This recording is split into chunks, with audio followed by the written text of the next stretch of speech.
All right, so new at 4, a public hearing is going on right now to discuss Mayor Muriel Bowser's bill to address the rise in D.C. crime. The Act Now legislation that was presented over a month ago, it targets issues like open-air drug markets and organized retail theft. But as our Rafael Sanchez-Cruz tells us, certain proposals, Rafa, getting a lot of pushback from district residents. What are you hearing? It is, Adam. With issues like retail theft, we're not hearing a lot of opposition, but when it comes to changes in policing here in the district, that's where some residents are drawing the line.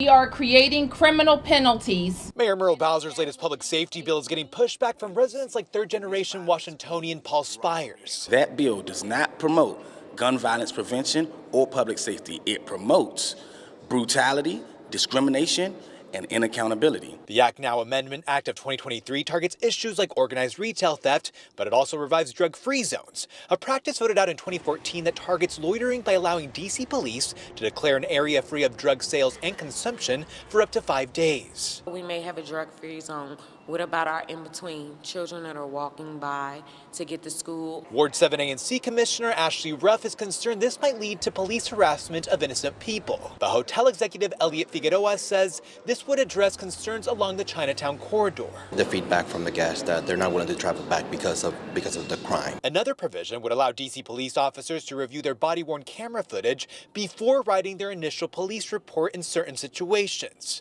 Ward 2 Councilmember Brooke Pinto, who chairs the Committee on the Judiciary and Public Safety, says this helps build stronger criminal cases. In practice, we've seen so many of those reports be so terse and so short, and then have to be amended if additional details come forward with the review of the footage. No, write what you see. Reverend Claudia Harrison disagrees. She runs Angels of Hope Ministries on Elvins Road Southeast, where this shootout was captured on Saturday. We're in a war zone. This is serious.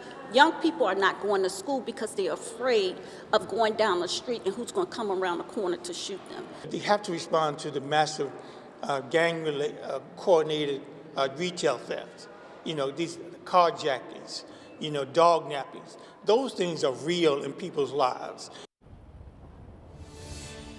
That last activist telling me that some legislation is better than none. Now, Mayor Bowser plans to advance this bill during this legislative session. She plans to get all 13 votes from the council members, and we're just told a couple minutes ago that the chief of police is here, and she's actually testifying in support of this bill. We're going to run up and try to get her reactions, and we'll have that later on. I'm live in Northwest, Rafael Sanchez-Cruz, WUSA 9. Yeah, anything here to do that will help this perception that our city is a war zone. Rafa, thank you.